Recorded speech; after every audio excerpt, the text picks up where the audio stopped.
नमस्कार, आप देख रहे हैं राष्ट्र प्रथम और मैं हूं आपके साथ में शोभित पाठक। न्यूज रूम लाइव में आप सभी दर्शकों का बहुत बहुत स्वागत है। आज हम बात करेंगे अभी तक की 4 बड़ी खबरों के बारे में और पहली खबर से ही हम शुरुआत करते हैं। वो खबर जो है मेघालय के गवर्नर हैं सत्यपाल मलिक, उनसे जुड़ी हुई है। इस खबर पर हम विस्तार से चलते हैं और आपको बताते हैं कि किसानों की लड़ाई में इस्तीफा देकर कूद पड़ूंगा।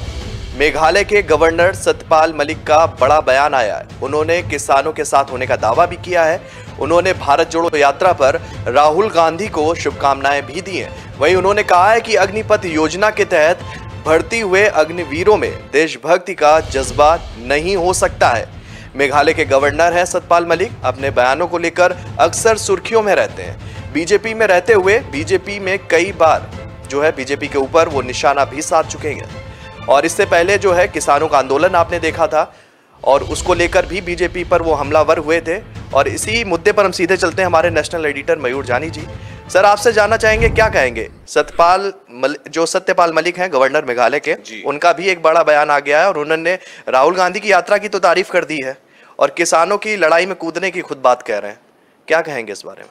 सत्यपाल मलिक जी इस अपनी प्रकृति के लिए बिल्कुल प्रख्यात हैं। देखिए, मैं बताऊं उनका बैकग्राउंड जो है, जो शायद राजनीति की उनके जीवन की जानकारी न रखते हो, मैं बता दूं उनको कि वो बेसिकली जनता दल के और समाजवादी विचारधारा के व्यक्ति हैं। लोहिया आंदोलन में भी वो, ये जेपी आंदोलन में भी वो बहुत उस समय उन्होंने बढ़ चढ़ के उनका हिस्सा लिया था और जनता दल के साथ वो अपना राजनीतिक जीवन जो है उन्होंने जारी रखा था। किसान हैं, किसान परिवेश से आते हैं और किसानों की समस्या को लेकर वो पहले भी बहुत अपने जब उनको मौका मिला है कुछ करने के लिए, वो उन्होंने करने की कोशिश की है।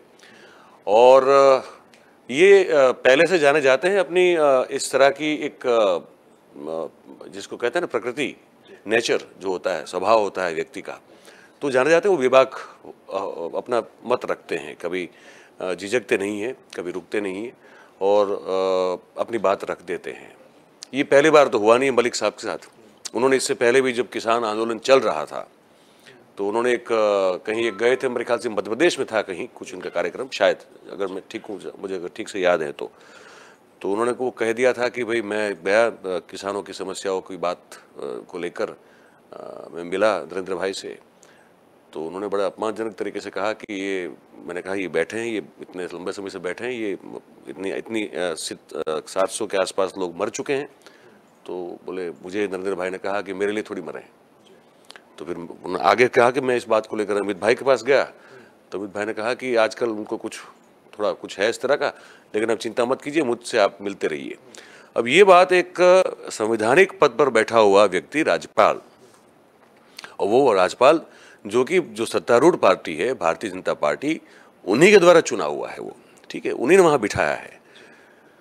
तो जैसे भगत सिंह कोश्यारी साहब जो हैं महाराष्ट्र में बैठे हुए हैं, है ना, देवव्रत जी गुजरात में बैठे हुए हैं, आनंदी बहन उत्तर प्रदेश में बैठी हुई हैं, तो वैसे ही वो मेघालय में बैठे हुए हैं। उससे पहले जम्मू कश्मीर में भी थे, वहाँ भी एक बखड़ा हुआ था। उन्होंने कहा कि मुझे 100-150 करोड़ रुपए की ऑफर दी गई थी कि अगर मैं कुछ इस तरह के काम करवा दूं तो। उन्होंने एक भारतीय जनता पार्टी के नेता का नाम लिए बगैर बात की थी, तो तब भी उन्होंने घात किया था भारतीय जनता पार्टी के एक नेता पर, जिसको लेकर बड़ी सुखबुगाहट हुई कि कौन हो सकता है। 3-4 नाम जो है वो चर्चा में आया, कभी उन्होंने नाम उस नेता का लिया नहीं, लेकिन ये उससे पहले भी विवाद में आ चुके हैं और अब फिर से वो, हाँ, अब उनको पसंद है ये, या तो उनको शायद फर्क नहीं पड़ता कि वो राज्यपाल के पद पर रहें या न रहें, अगर उनको निकाल भी दिया जाता है तब भी शायद उनको फर्क नहीं पड़ता। और एक चीज़ ये भी बताता है कि उनकी राजनीतिक महत्वाकांक्षा जो है वो बहुत तीव्र है, मतलब कि वो चाहते हैं कि कुछ न कुछ ऐसा होता रहे और मैं एक मेन फ्रेम जो बनती है नेशनल पॉलिटिक्स की, मैं उसमें कहीं ना कहीं दिखता रहूं और इससे आगे अगर ये निकाल देते हैं तो मैं कुछ और पकड़ लूं, पर कुछ करूं तो अपना, अब हर एक का अपना होता है ना कि मैं कुछ करता रहूं, मुझे कुछ लोग सुनते रहें, जानते रहें और राजनीतिक जीवन जो है वो चर्चा में रहना चाहिए। एक चीज़ और आपसे समझना चाहता हूं, क्योंकि मैं खुद इस चीज़ पर नहीं क्लियर हो पाता हूं कभी कभी। जब सत्तारूढ़ पार्टी में बैठा हुआ कोई व्यक्ति पार्टी के नियमों पर उंगली उठाता है या कोई आपत्ति दर्ज करता है तो वो मुखर वक्ता हो जाता है, और जब विपक्ष पार्टी का वही व्यक्ति अपनी पार्टी पर कोई भी सवालिया चिन्ह खड़े कर देता है तो वो विद्रोही हो जाता है, बगावती हो जाता है। तो ये फर्क क्यों हो जाता है? ये फर्क बस यही है क्योंकि एक पार्टी सत्ता में है और दूसरी नहीं है। समझिए आप, जो पार्टी सत्ता में है उस पार्टी से अगर कोई अपनी ही कार्य प्रणाली, पार्टी की कार्य प्रणाली या अपने बड़े नेताओं की कार्य पद्धति या पॉलिसी या नीति विषय कोई भी चीज़ से वो ताल्लुक नहीं रखता या सहमत नहीं होता और अगर वो बोल देता है तो कहा जाता है कि it is a democracy with in the party. ठीक है, क्योंकि हमारे यहाँ पे बोलने की तो छूट है, हम बोल सकते हैं और अपने विचार रख सकते हैं। हालांकि फिर भी भारतीय जनता पार्टी में एक चीज़ है कि एक बड़ा एक स्ट्रॉन्ग एक इंस्ट्रक्शन है कि अगर आपको पार्टी में किसी भी चीज़ की अगर आप असहमत है, असंतुष्ट हैं और आपको लगता है कि ये ठीक नहीं हो रहा है तो उस बात को रखने के लिए आपको कोई पब्लिक स्टेटमेंट नहीं देना है। आपको अपने संगठनात्मक जो ढांचा है उसमें आपके ऊपर जो भी होता है उनसे जाके आपको अपनी बात आप चाहे तो लिखित रूप से दे सकते हैं या मौखिक रूप से कह सकते हैं, लेकिन वो पार्टी के भीतर ही रहेगी, वो पार्टी के बाहर नहीं जाएगी। ये भारतीय जनता पार्टी में है। पर पहले मैं उस सवाल का जवाब दे दूं जो आप कह रहे थे, तो वो क्योंकि वो सत्ता में है तो उसके लिए सब माफ़ हो जा रहा है। जो सत्ता से दूर है तो उसके लिए ये नियम एक अनरिटन रूल है कि भाई, क्योंकि उसको और वीक बताने की कोशिश की जाती है ना, कि जब वो पार्टी जो सत्ता में थी अब नहीं है, जैसे कि कांग्रेस, तो अब कांग्रेस में अगर कोई भी सोनिया गांधी या राहुल गांधी या एआईसीसी की कार्यप्रणाली पर सवाल उठाता है तो कहा जाता है कि ये विद्रोही है। और विद्रोही कौन कहता है?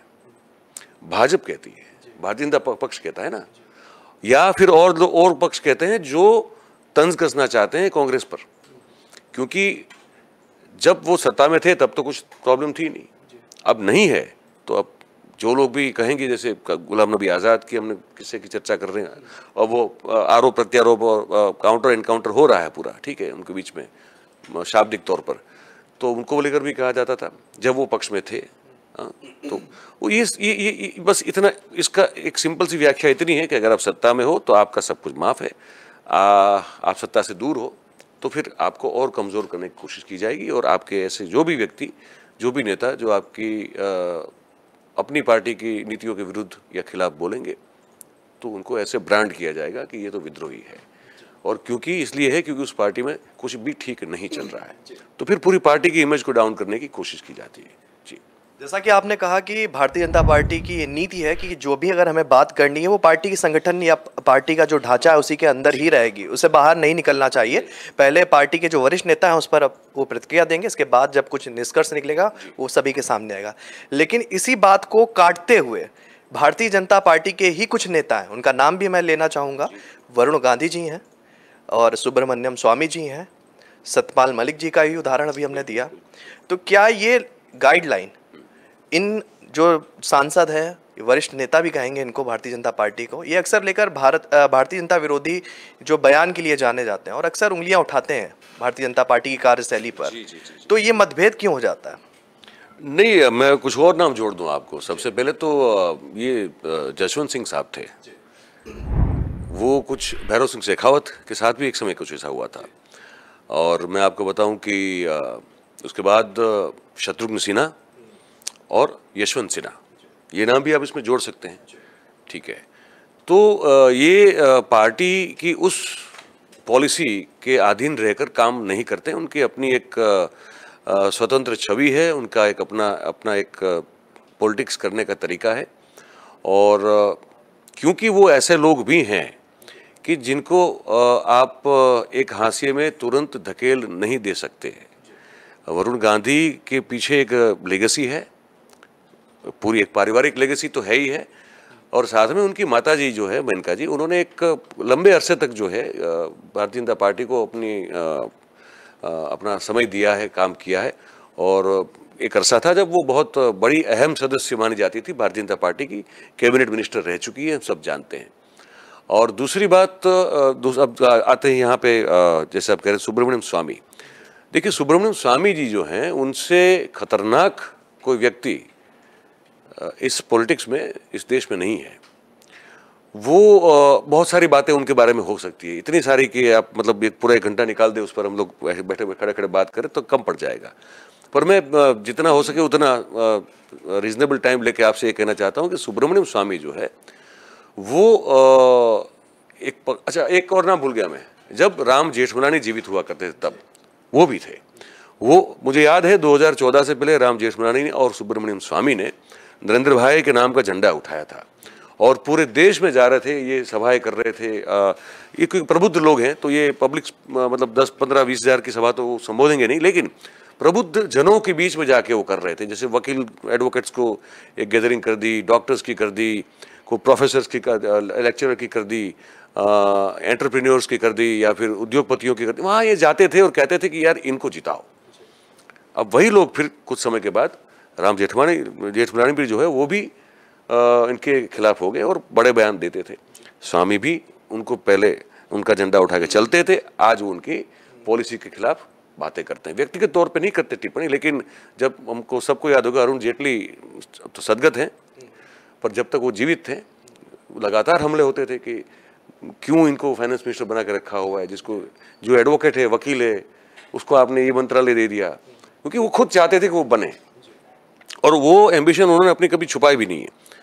वो हमेशा से चाहते थे कि मुझे एक बार जो है देश का वित्त मंत्री बनना है और ये वो खुद ये क्लेम करते हैं और इसको कोई मना नहीं कर रहा आज तक। उन्होंने कहा कि जब ये 1991 में ये जो सरकार बनी, पहली बार जो बनी, जो पूरा महाकुंभ था पार्टियों का, कांग्रेस की अगुवाई में नरसिम्हा राव को प्रधानमंत्री बनाना पड़ा था, मजबूरी में बनाना पड़ा था।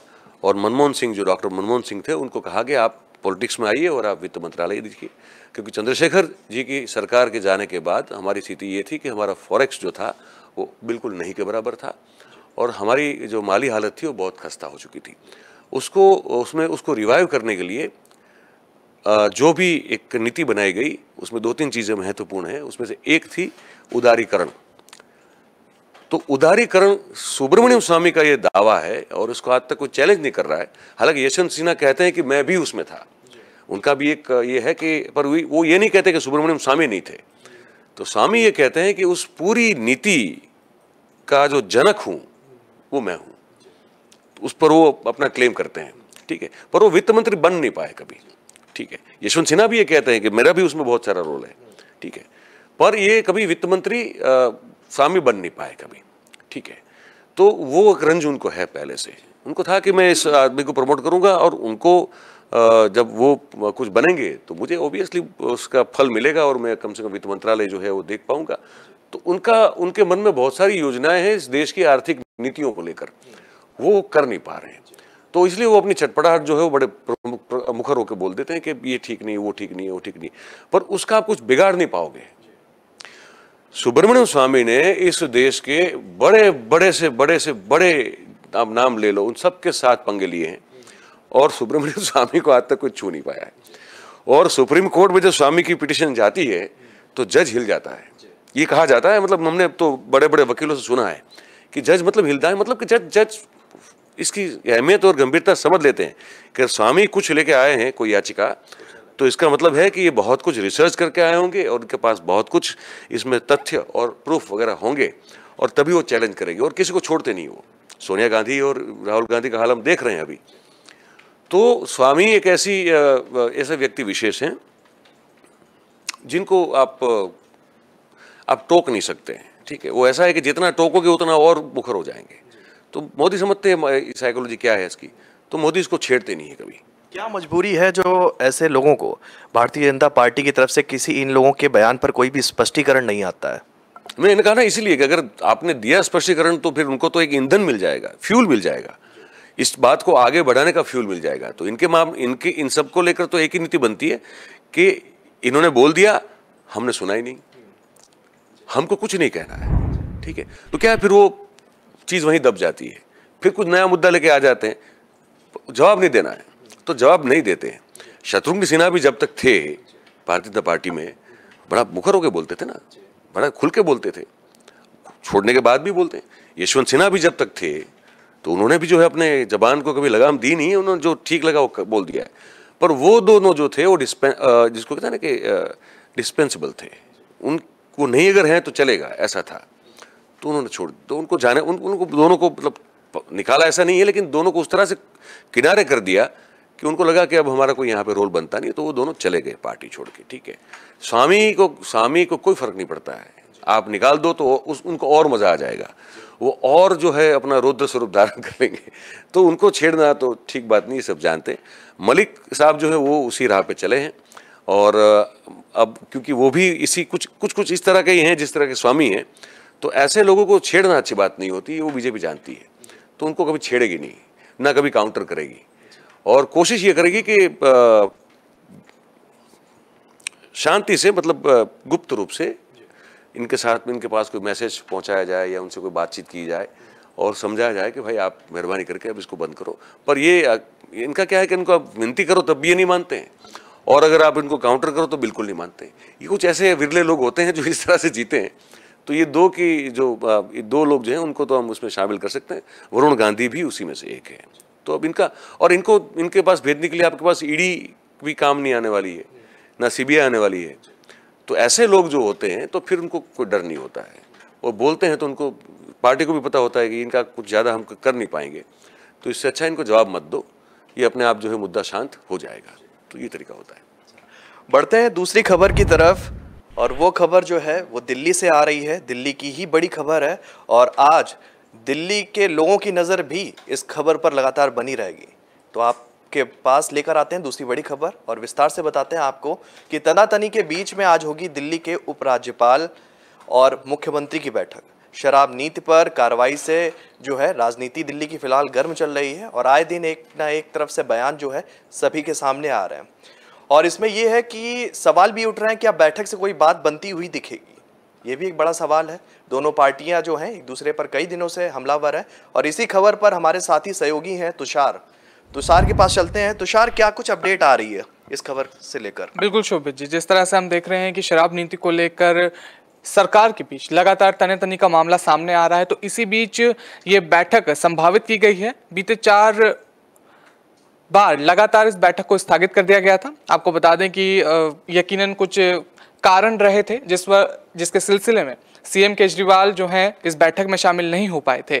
तो आज इसकी संभावना जताई जा रही है कि आज शाम तकरीबन 4 बजे ये बैठक होनी है, और ये बैठक आरोप प्रत्यारोप के बीच में ये इस सिलसिले को देखा जा रहा है, इसे जोड़कर देखा जा रहा है। जिस तरह से लगातार जो आरोप प्रत्यारोप के मामले सामने आ रहे हैं, इसे जोड़कर इसे देखा जा रहा है।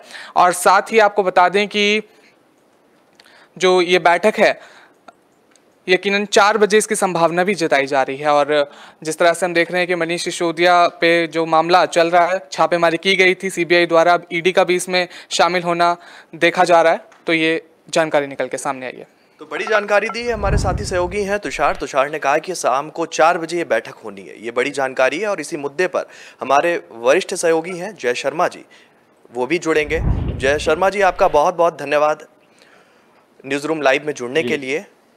क्या कुछ कहेंगे, क्योंकि लगातार पिछले दिनों से दिल्ली की राजनीति में दिल्ली के मुखिया अरविंद केजरीवाल हैं, उपराज्यपाल से कभी बनी नहीं उनकी, और आज ये बैठक होने जा रही है। हालांकि 4 बार ये बैठक स्थगित हो चुकी है। आपको लगता है कि 4 बजे ये हो पाएगी बैठक? अभी जिस तरीके से शोभित इनपुट मिल रहे हैं, तो 4 बजे आज संभावित समय पर 4 बजे आज बैठक हो पाएगी। सबसे पहले बात कर ले तो तानातानी के बीच अभी दिल्ली के उपराज्यपाल और मुख्यमंत्री की बैठक होने जा रही है। शराब नीति पर कार्रवाई से गरमाई है अभी राजनीति। उसके अंतर्गत अभी 4 बजे अभी संभावित समय दिया गया है, 4 बजे उनकी बैठक हो सकती है दिल्ली के उपराज्यपाल वीके सक्सेना और मुख्यमंत्री अरविंद केजरीवाल के बीच। और सोचा जाए तो ये 4 बार स्थगित हो चुकी है। कुछ ना कुछ उसके पीछे कारण रहे, जिस तरीके से तुषार ने बताया उसी तरीके से। पर आज हो सकता है कि 4 बजे ये बैठक नहीं हो स्थगित नहीं होगी, इस बार तो होगी। अब तक ये बैठक कई बार स्थगित हो चुकी है। एलजी और सीएम की 26 अगस्त को होने वाली थी ये बैठक, तब भी वो रद्द की गई थी, और वही 19 अगस्त को भी ये बैठक नहीं हो पाई थी। और उसी दिन सीबीआई ने दिल्ली के उप मुख्यमंत्री, जिस दिन ये बैठक नहीं हो पाई थी 19 अगस्त को, उसी दिन उप मुख्यमंत्री मनीष सिसोदिया के और कुछ अधिकारियों के कुछ करीबन 30 या 31 ठिकानों पर छापेमारी भी की थी। और ये छापेमारी में दिल्ली की आबकारी नीति में कथित अनियमितताओं के आरोप भी सामने आए हैं, और दिल्ली के उपराज्यपाल के आबकारी नीति 2021-22 की जो कार्यवंश है उसमें से भी कथित अनियमितता सामने आई है। सीबीआई भी ये जांच कर रही है, ईडी भी ये जांच कर रही है और सिफारिश 22 जुलाई को की थी और ये सीबीआई भी जांच करे ये केस में, तो इसकी सिफारिश 22 अगस्त को भी की थी। इसके बाद उस दिन होने वाली एलजी और सीएम की बैठक जो है अरविंद केजरीवाल शामिल नहीं हुए थे। और आबकारी नीति में कथित अनियमितताओं की बात करें तो अनियमितताओं की सीबीआई जांच की सिफारिश के बाद एलजी और दिल्ली में जो सरकार चल रही है, जो सरकार चला रही है आम आदमी पार्टी में, तख्ती काफी बढ़ गई है और एलजी की सिफारिश पर सीबीआई ने मामला भी दर्ज किया है और सीबीआई की प्राथमिकता में मनीष सिसोदिया को नामजद आरोपी भी बनाया गया है और सीबीआई ने सिसोदिया के आवास समेत 30 या 31 जगहों पर 19 अगस्त को छापेमारी भी की थी और इसके बाद इस मामले में प्रवर्तन निदेशालय ईडी भी अब शामिल हो चुका है। तो अब ये जो कार्यवाही हो रही है उसकी बात करें तो दिल्ली की ये जो शराब नीति है वो सीबीआई जांच की सिफारिश के बाद आम आदमी पार्टी और उपराज्यपाल कार्यालय आमने सामने आ गया है और आपके नेता और उपराज्यपाल पर कई तरह के आरोप भी लगाए गए हैं और आपने सक्सेना पर भी 1400 करोड़ रुपए का घोटाला जो ये बीच में आया है, जो ये मुद्दा घोटाले का आरोप भी लगाया। उसका आरोप है कि 2016 में खादी व ग्रामोद्योग आयोग का भी अध्यक्ष रहते कथित रूप से वह घोटाला किया गया था और बीच बीच में कई घोटाले की भी बात भी हो रही है, आरोप प्रत्यारोप भी होंगे और ये जो छापेमारी और वो सब चल रहे थे उसके ऊपर मनीष सिसोदिया ने भी कहा था कि मैंने ईमानदारी से काम किया है और कहीं कुछ नहीं निकलेगा और जिस तरीके से ये प्रवर्तमान जो छापेमारी चल रही थी उसमें से अभी तक कुछ इतना ठोस सबूत कुछ सामने आया नहीं है। तो यानी मनीष सिसोदिया जी ने कहा है कि मैं ईमानदारी से काम किया है और कहीं कुछ नहीं निकलेगा। तो ये मुझे लगता है उस तरीके से अभी तक कुछ नहीं निकला क्योंकि बहुत दिनों से ये छापेमारी चल रही है, तो कुछ ना कुछ तो उसमें से निकलता है। जैसे हमने पिछले भी कई केसेस देखे हैं जिसमें सीबीआई और ईडी जो छापेमारी करती है उसके बाद जो कार्रवाई होती है उससे कुछ ना कुछ 1-2 दिन में कुछ ना कुछ रिपोर्ट्स आती है, कुछ ना कुछ ब्रेकिंग्स आते हैं, पर बहुत टाइम से ऐसा कुछ बाहर नहीं आया। तो शायद मुझे ऐसा लग रहा है कि अगर मनीष सिसोदिया ने इतने दमदार तरीके से कहा है कि मैंने ईमानदारी से काम किया है और कहीं कुछ नहीं निकलेगा तो वो शायद सच भी हो सकता है। और ईडी की सूत्रों की बात करें तो ईडी के सूत्रों के मुताबिक एफआईआर में दर्ज आरोपी विजय नायर और बहुत सारे नाम है, समीर महेंद्रू आबकारी नीति के निर्धारक और लागू कराने और गड़बड़ियों में शामिल थे। ऐसे बहुत सारे आरोप प्रत्यारोप हो रहा है और आरोपी अरुण रामचंद्र पिल्ले और विजय नायर के माध्यम से समीर महेंद्रू से भी आरोपी अधिकारियों को पैसा पहुंचाने का काम करता था। ऐसे बहुत सारी बातें अभी आई है सामने और देखा जाए तो आज जो मीटिंग होगी उसमें से भी बड़े खुलासे कुछ ना कुछ तो बड़ा सामने आएगा ऐसा लग रहा है। अगर वो 4 बजे मीटिंग होती है तो शोभित अगर ये सबके सामने अभी भाजपा का रिएक्शन देखा जाए तो भाजपा विधायकों ने भी सीबीआई को एक लेटर भी लिखा था और आबकारी नीति घोटाले की जांच मांगी थी और राजधानी के भाजपा विधायकों ने केंद्रीय जांच ब्यूरो यानी सीबीआई के निर्देश को भी पत्र लिखकर दिल्ली सरकार के कथित आबकारी घोटाले की भी अधिक व्यापक और गहन जांच करने के लिए भी कहा था। यानी आप देख सकते हो कि शोभित बहुत टाइम से ये लिकर पॉलिसी को लेके बीजेपी और कांग्रेस आमने सामने, कांग्रेस ने भी कई बार लिकर पॉलिसी को लेके बयान दिया है, आप भी अभी उसको बहुत आक्रामकता से ले रही है। और आज की बात करें तो आज मुझे एक्चुअल में आइडिया नहीं है कहाँ पर अभी बीजेपी के कुछ कार्यकर्ता प्रोटेस्ट कर रहे हैं ये लिकर पॉलिसी को लेके। तो अभी ये प्रोटेस्ट भी चल रहा है और आज 4 बजे अगर हो जाएगी मीटिंग तो मीटिंग से क्या सूझ निकलेगा वो तो आने वाले वक्त पे ही पता चलेगा। जी शोभित, बहुत बहुत धन्यवाद आपका हमारे साथ जुड़ने के लिए। तीसरी खबर का रुख कर लेते हैं। केशव प्रसाद मौर्य को ऑफर देकर चौतरफा घिर गए हैं अखिलेश यादव और अब चाचा शिवपाल यादव की भी एंट्री हो गई है और शिवपाल यादव की नाराजगी जग जाहिर है अखिलेश यादव से और उन्होंने इस बात को लेकर जो है अखिलेश यादव पर निशाना भी साध लिया है। चुनाव के बाद से अखिलेश और शिवपाल के बीच लगातार दूरियां बढ़ती हुई दिख रही हैं और वो जग जाहिर है, वो किसी से छुपी नहीं है। और इस बीच में इस खबर का रुख कर लेते हैं, हमारी साथी सहयोगी हैं मानसी। मानसी, क्या कुछ अपडेट है? क्योंकि लगातार जिस तरीके से उत्तर प्रदेश की राजनीति में जो है विधायकों की ऑफर देने की बात पर आरोप प्रत्यारोप भाजपा की तरफ से लग रहे थे और इधर समाजवादी पार्टी ने लगाए थे, और समाजवादी पार्टी के ही वरिष्ठ चेहरा कहेंगे, हालांकि वो अब इनकी प्रगतिशील समाजवादी पार्टी है, मुखिया है शिवपाल यादव, उन्होंने अखिलेश यादव को घेर लिया। क्या कुछ कहेंगे? जी बिल्कुल, आपने सही कहा कि इस समय विधायक पर आरोप प्रत्यारोप का दौर चल रहा है। इसी के साथ मैं आपको बताना चाहूंगी, इन दिनों बीजेपी और सपा के बीच आरोप प्रत्यारोप का दौर चल रहा है। कभी अखिलेश यादव जो कभी बयान देते हैं, वो बोलते हैं केशव प्रसाद मौर्य से कि आप 100 विधायक लेके आइए, मैं आपको मुख्यमंत्री बना दूंगा। लेकिन इसी पर अब जो शिवपाल यादव है, जो उनके चाचा हैं, उन्होंने बयान दिया। उन्होंने कहा कि कभी अखिलेश यादव ने अपने चाचा से तो नहीं कहा कि आप 100 विधायक लेके आइए।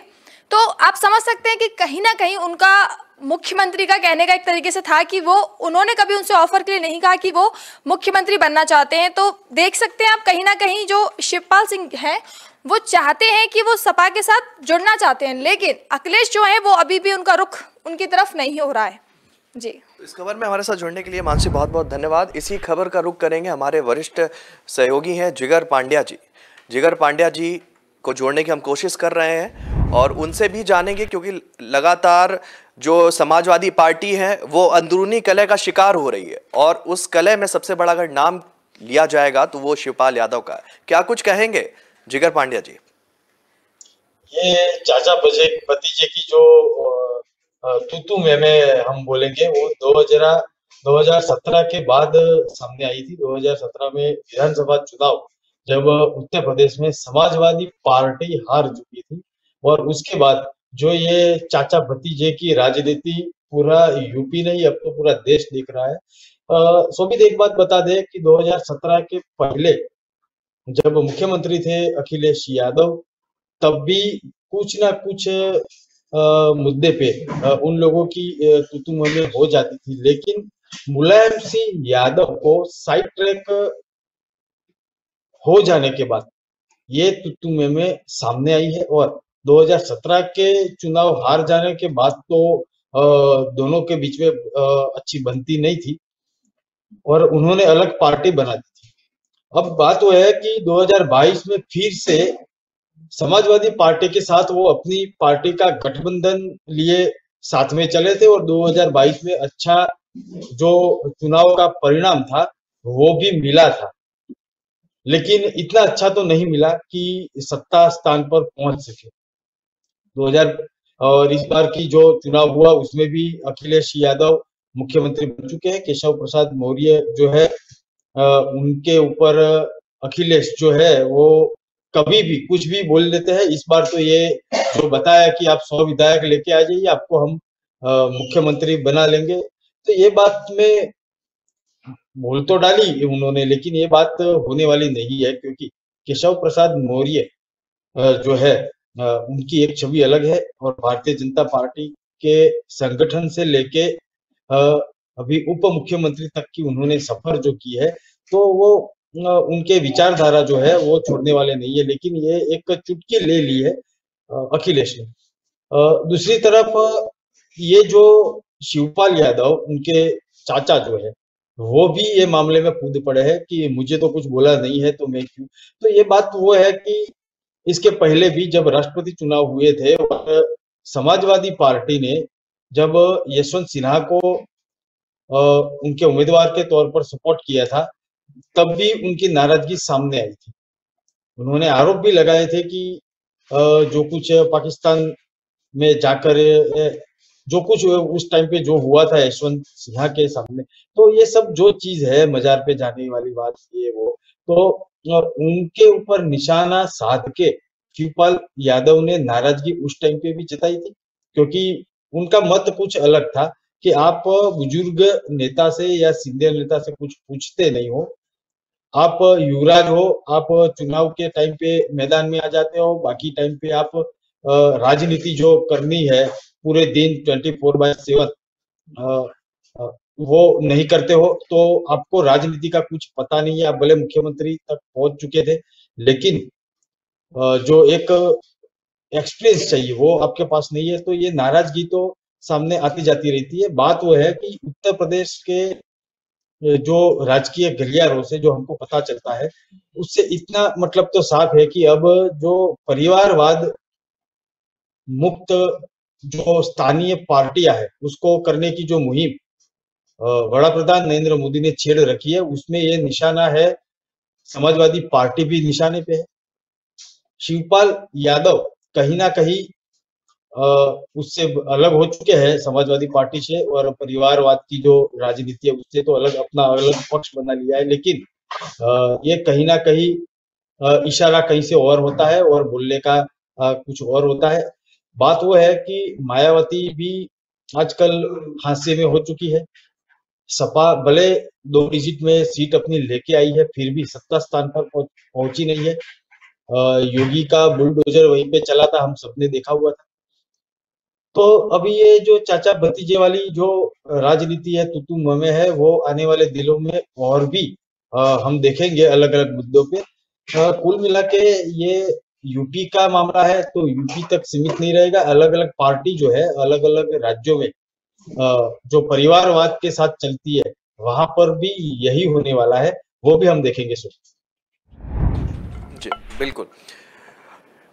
इसी खबर का एक दूसरा पहलू है, और दूसरे पहलू में हम बात करेंगे कि अखिलेश यादव जो है लगातार कुछ दिनों से ही कहेंगे, उनकी बयानबाजी जो है सभी राजनीतिक जो वो उनके विपक्षी खेमे के लोगों को मानते हैं। हालांकि वो विपक्षी खेमा आज से पहले कुछ दिन नहीं था, कुछ दिन पहले लोकसभा चुनाव में, और उस खेमे की हम बात कर रहे हैं वो है बसपा, बहुजन समाज पार्टी, और उसकी सुप्रीमो है मायावती। उनको लेकर अभी तक अखिलेश यादव की कोई भी प्रतिक्रिया सामने नहीं आई थी, लेकिन कल उन्होंने मायावती को भी आड़े हाथों लिया।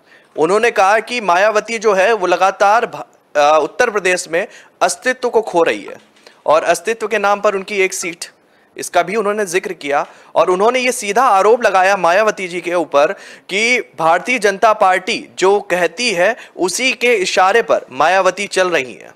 और इसी मुद्दे पर हम सीधे चलेंगे हमारे नेशनल एडिटर मयूर जानी जी। सर, क्या कुछ कहेंगे? बीजेपी की तरफ से जो है आरोप, जो कह सकते हैं समाजवादी पार्टी की तरफ से कहा, ऑफर दिया गया बीजेपी को, राजनीति यहां से शुरू हुई कि आप जो है 100 विधायकों को लेकर आ जाइए केशव प्रसाद मौर्य और आपको हम मुख्यमंत्री बना देंगे।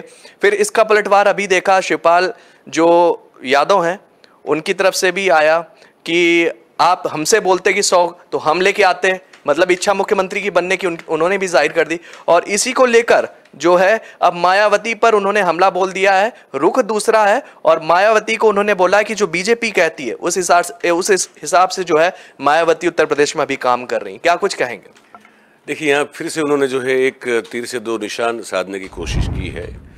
ये क्योंकि चाचा हैं तो चाचा को सीधा नहीं कहना चाहते हैं, मतलब उनका एक जो सूचितार्थ निकलता है वो ये है कि चाचा आप भी बीजेपी के कहने पर ही सब कुछ करते हो, बीजेपी की जो सूचना होती है, जो आपको इंस्ट्रक्शन मिलती है, आप उसी पर काम करते हो, और इसीलिए एक बीजेपी का प्रॉक्सी बन के आप हम पे हमला कर रहे हो, क्योंकि आप चाचा है तो हम आपको सीधा कुछ कह नहीं सकते। एक तो इसका मतलब ये निकलता है। दूसरा ये है कि मायावती जिस तरह से पिछले चुनाव में मायावती ने एक तरह से आप देख लीजिए कि बिल्कुल सक्रियता उस तरह से दिखाई नहीं चुनाव में।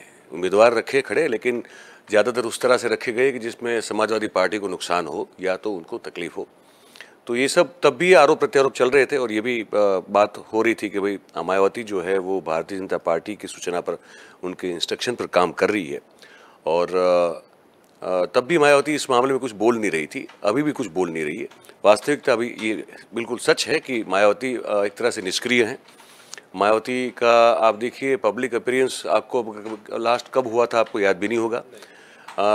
वो बाहर निकलती हुई दिखाई देती नहीं है, लोगों से मिल नहीं रही है, और कार्यकर्ता जो है पार्टी के वो भी आपको देखें तो निराश नज़र आते हैं, क्योंकि कोई ना कार्यक्रम हो रहे हैं। अब चुनाव में देखिए हर पार्टी चुनाव 2024 की तैयारी में अभी से लगी हुई हैं। आप बताइए कि मायावती जी की पार्टी या मायावती जी क्या कर रही हैं? तो ये एक बात है, इसमें बहुत बड़ा मजबूत तर्क है जो सच के करीब लगता है कि ये कहीं ना कहीं दबी हुई हैं, कहीं ना कहीं डरी हुई है। अखिलेश ने तो ये भी कहा ना कि वो बंद है, बंद है, जेल में बंद है, ये कहा अखिलेश जी ने। तो उनका मतलब यही है कहना कि वो एक जो भारतीय जनता पार्टी के द्वारा एक जो दायरा उनका जो है अर्जित कर दिया गया है, उसी में उनको रहना है, उससे आगे निकलना नहीं है। तो जब तक मायावती जी का राजनीतिक उपयोग भारतीय जनता पार्टी करना चाहेगी, जितना करना चाहेगी, वो जब गन्ना होता है निचोड़ते हैं उसको, तो जितना निचोड़ सकते हैं निचोड़ ले। फिर जब वो बिल्कुल उसमें रस रहता नहीं है तो उसको फिर कूड़े में फेंक दिया जाता है। तो अब मायावती उस कोशिश में है कि वो ऐसा गन्ना बन के रहे जिसमें से बहुत लंबे अरसे से रस निकलता रहे, मतलब उसको फेंक ना दिया जाए, क्योंकि उनके पास उनकी वोट बैंक अभी भी है। उस पर वो काम नहीं कर रही। उसके बहुत सारे ये कारण बताए जाते हैं कि भाई उन पर आर्थिक मामलों में कभी भी जो है वो इरेगुलरिटीज जिसको कहते हैं, उसको लेकर कोई कार्रवाई कभी भी हो सकती है और अर्जित भी है वहाँ पे। तो एक डर होता है एक आदमी को, इतनी लंबी और जिस पृष्ठभूमि से वो आती हैं, जो संघर्ष करके वो जहाँ पहुँची है, उसमें बहुत सारी सिद्धियाँ भी हासिल की उन्होंने, पर बहुत सारी उन्होंने गलतियाँ भी की है। तो उस गलतियों का भुगतान अब जाके इस उम्र में करना ना पड़े, वो डर रहता है हर किसी को। तो ये कारण हो सकता है कि वो अब इतना सक्रिय नहीं दिखती है, वो उसी दायरे में रहती है जहाँ उनको बोला गया है। और अखिलेश ने इस पर निशाना साधा क्योंकि उनके लिए ज़रूरी है। अभी से अगर 2024 के चुनाव को लेकर उनको तैयारी करनी हो तो वहाँ के दो ही बड़ी प्रमुख पार्टी हुआ करती थी जो प्रादेशिक थी, बसपा और सपा, ठीक है। तो अब बसपा क्योंकि बिल्कुल बैकफुट पर चली गई है, उनके सुप्रीमो जो है मायावती, तो उन पर निशान साधना, उन पर जो है तंज कसना और फिर उसको एक लोगों तक पहुंचाना एक संदेश के तौर पर मायावती कोई प्रतिक्रिया देती है कि नहीं देती अब देखना पड़ेगा आगे। पर ये एक तरीका होता है राजनीति में जो अखिलेश यादव ने इसको इस्तेमाल किया है। और साथ में जैसे मैंने पहले कहा, उन्होंने नाम लिए बगैर अपने चचा को भी ये बोल दिया है कि आप भी भारतीय जनता पार्टी के इशारे पर ही चलते हो, और वो कहते हैं तो आप उठते हो, वो कहते तो बैठते हो। मतलब आपका भी पूरा नियंत्रण भारतीय जनता पार्टी के हाथ में, पर उसमें उनका नाम नहीं लिया है, ये है। अच्छा, इसी बात से एक बात निकल रही है कि देखिए अभी कुछ दिन पहले नीतीश कुमार आए दिल्ली में। मैं इसको इस तरीके से देखने की कोशिश कर रहा हूँ, कहाँ तक सही हूँ ये आप बताइएगा सर, कि बिहार से जो नीतीश कुमार आए 4 दिन उन्होंने दौरा किया दिल्ली का, और उस दौरे में विपक्ष के जो भी नेता, आम आदमी पार्टी के चाहे वो मुखिया हों, राहुल गांधी से शुरुआत उन्होंने की, और इसके बाद वो अखिलेश यादव से भी उन्होंने मुलाकात की। मुलाकात करने के बाद अखिलेश का उन्हें पूरा समर्थन मिला, इस बात का उन्होंने जिक्र ट्विटर पे भी किया है और अपने सोशल मीडिया हैंडल्स पे किया है। विजुअल और बाइट भी चल रही है, देख रहे हैं। बिल्कुल बिल्कुल, यही तो ये और इसके बाद ये बयान आ जाता है मायावती को लेकर। लोकसभा चुनाव के बाद से उनका ये पहला हमला है मायावती के ऊपर। इससे पहले उन्होंने कोई भी पिछला उठाई, कोई भी उन्होंने हमला व्यक्तिगत तौर पर मायावती के ऊपर नहीं बोला है। तो आपको नहीं लगता कि अखिलेश यादव मायावती जी का रुख जानना चाहते हैं कि उनके मन में चल क्या रहा है, और इस हमले के माध्यम से यदि मायावती की कोई भी प्रतिक्रिया सामने आती है तो उनका एक रुख स्पष्ट हो जाएगा कि विपक्षी खेमे में वो रहना चाहती है या फिर गठबंधन में भाजपा के साथ हो सकती है? मैं बताऊं, ऐसे नहीं होता है। ये राजनीति में कभी भी जो आप पब्लिक फोरम पे बोलते हैं उसको वो सच नहीं होता है। वो अगर कुछ बोल भी दें, समझ लो कोई रिएक्शन उनका आ जाए, कोई प्रतिक्रिया आ जाए, तो वो बिल्कुल ज़रूरी नहीं है कि वो उनका सही में उस तरह का ही मानना है। वो जवाब जो होते हैं वो उस तरह के होते हैं जो सिर्फ काउंटर करने के लिए जाते हैं। सही मनसा क्या है, सही अंदर से वो क्या सोच रही हैं, या कोई भी व्यक्ति सोच रहा है जो राजनीति में होता है, वो पब्लिक फोरम में या कभी काउंटर आंसर में ये बात कभी वो नहीं कहता जो वो कहना चाहता है। तो वो तो मकसद नहीं हो सकता। अखिलेश जानते हैं, वो भी अब तो सीजन पॉलिटिशियन हो चुके हैं, तो जानते हैं कि ऐसा नहीं होता। और कई बार सच बोलते हैं लोग, लेकिन उस सच बोलने के पीछे की भी जो एक उनकी स्ट्रेटेजी होती है वो कुछ अलग होती है। इस पूरे मामले में जब इन्होंने अब हमला कर दिया है, तब मुझे नहीं लगता कि अगर मायावती का कोई जवाब आएगा भी तो वो जवाब होगा जो सही में सच होगा, वो ज़रूरी नहीं है। जी। शिवपाल सिंह यादव जो है वो जब समाजवादी पार्टी विधानसभा चुनाव हुआ था तो मुलायम सिंह का जो रथ था उसमें वो बैठे हुए दिखे थे। अखिलेश यादव राइट साइड थे, वो लेफ्ट साइड थे। और इसके बाद से कयास लगाए जाने लगे थे कि अब जो है प्रगतिशील समाजवादी पार्टी जो है वो सपा में उसका विलय हो गया है, अब ये मजबूती के साथ खड़े रहेंगे अखिलेश यादव के साथ में। लेकिन जिस तरीके से अभी पिछले दिनों राजनीतिक घटनाक्रम जो बदला है उसमें फिर से चाचा साइड लाइन हो गए हैं, ओम प्रकाश राजभर भी साइड लाइन हो गए हैं। और इन दोनों नेताओं ने राष्ट्रपति चुनाव में द्रौपदी मुर्मू के समर्थन में मुलाकात की थी और तब से ही राजनीतिक जो है गतिरोध वो बढ़ता गया। आपको क्या लगता है, समाजवादी पार्टी के तौर पर पहचान रखने वाले प्रगतिशील समाजवादी पार्टी के मुखिया शिवपाल यादव क्या वापस समाजवादी पार्टी में विलय के दायरे पे या रास्ते पे चलते हुए दिखेंगे, या फिर उन्होंने अपना दायरा ही बिल्कुल अलग कर लिया है? नहीं, एक बात मैं कहना चाह रहा हूँ जिसको लेकर मैंने बहुत सारा ऑब्जर्वेशन किया है।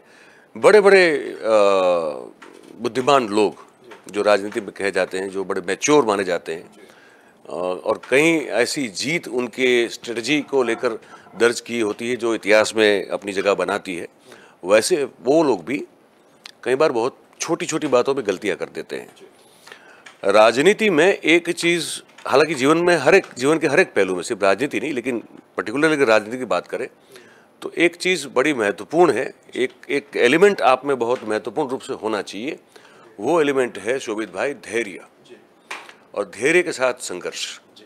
आप देखिए कि भारतीय जनता पार्टी जो पहले जनसंघ हुआ करती थी, जनसंघ के बाद वो 1980 में भारतीय जनता पार्टी के तौर पर प्रकट हुई। पहली बार जब सत्ता में आई थी 1996 में, फिर 13 दिन में वो चला गया, फिर 13 महीना चला, फिर 4.5 साल चली वो सरकार, मतलब टर्म पूरी की। चुनाव उन्होंने जल्दी कर दिए जो पहली बार सत्ता में आई थी, पर अपने अकेले बूते पर नहीं आई थी। मैं ये कहना चाहता हूँ कि भारतीय जनता पार्टी बनी 2080 में, और अपने बलबूते पर वो केंद्र में सत्ता में कब आई? 2014 में आई। आप साल गिनिए, 34 साल होते हैं। 34 साल कम समय नहीं होता, लेकिन किसी भी राजनीतिक पार्टी को सही अर्थ में अपना प्रभुत्व और वर्चस्व देश भर में कायम करने के लिए एक इतना समय तो लगता ही है।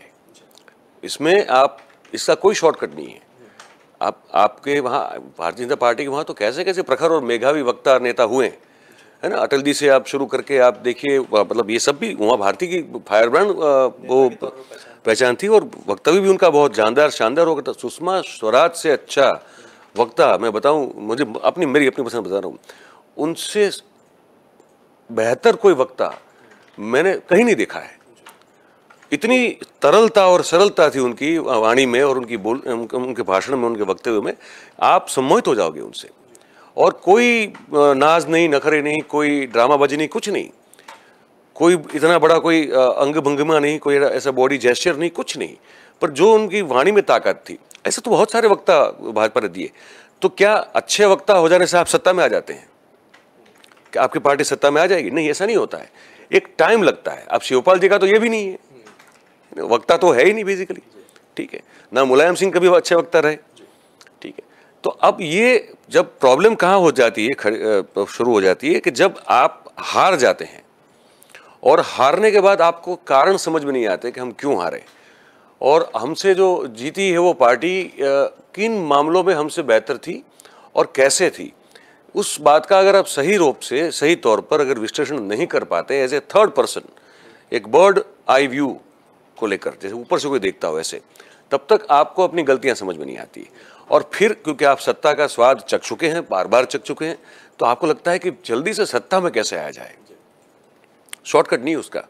पर ये भूल जाते हैं, ये बड़े बड़े नेता लोग भूल जाते हैं कि ये नहीं होता है। फिर से आपको संघर्ष करना पड़ेगा। ठीक है, आप इतनी बार सत्ता में रह चुके हैं उत्तर प्रदेश में, तो उतना संघर्ष तो नहीं, लेकिन कम से कम आप दम लगा के जमकर 10 साल संघर्ष कीजिए, तो वो कालखंड देना पड़ेगा आपको। फिर कहाँ, क्योंकि हम 2022 की चुनाव में इकट्ठा हुए चाचा भतीजा, अब हमारी सरकार नहीं बनी, अब हम क्या करें? अब क्या हम फिर से भारतीय जनता पार्टी का रुख कर लें? अभी तो यही चल रहा है ना। तो ये फिर क्या है कि आपकी पॉलिटिकल कैरियर भी खत्म कर इससे हो जाती है, और आप कभी नहीं, सत्ता में तो आप बैठ नहीं पाओगे। देखिए, जो पार्टी सत्ता में बैठी हुई है वो आपको क्यों लेगी? आप तो हारे हुए हो, आपको तो आपके वोट बैंक ने नकार दिया भाई, तो आपको हम साथ लेके क्यों खड़े? मतलब साथ लेके चल सकते हैं, लेकिन एक नौकर की तरह, ठीक है। सेवा, आप सेवादार हो, सेवा करो आप हमारी, हम आपका इस्तेमाल करेंगे, कहेंगे भैया पानी लेके आ जाओ, चाय लेके आ जाओ, खाना लेके आ जाओ, यही सब तो काम कर, असिस्टेंट हैं आप, तो असिस्टेंट का काम होगा, करवाया जाएगा आपसे, आपको कभी कोई प्रमुख स्थान नहीं दिया जाएगा। पर ये क्योंकि मैंने कहा ना, ये सोच ऐसी है कि वो चटपटाते हैं कि यार अब मैं पावर में नहीं हूँ, तो उस सोच के चलते वो लोग शॉर्टकट में चले जाते हैं। इससे अच्छा ये है कि अगर आप डट के संघर्ष करो, 10 साल तक जो है भारतीय जनता पार्टी को आप टक्कर दो, अपना संगठन में काम करो, बूथ बूथ तक पहुंचो, अपनी वोट बैंक मजबूत करो, दूसरी जो लोग जो आपको वोट नहीं दे रहे हैं उसको आप अपने पास कैसे ला सकते हैं आकर्षित करके, इस पर काम करो, तो 10 साल 2 टर्म देनी पड़ती है उसमें, तो नहीं दे रहे हैं इसलिए प्रॉब्लम हो रही है। चलिए, बहुत बहुत धन्यवाद सर। फटाफट हम चौथी खबर का भी रुख कर लेते हैं क्योंकि समय है वो बहुत कम है। चौथी खबर जो है वो झारखंड से ही जुड़ी हुई है क्योंकि दिल्ली से रांची लौट चुके हैं राज्यपाल रमेश बैस। झारखंड में अभी हेमंत क्या नाम है उनका, सोरेन साहब का जो है विश्वास मत पे उन्होंने पेश किया था और उसमें वो सफल हुए।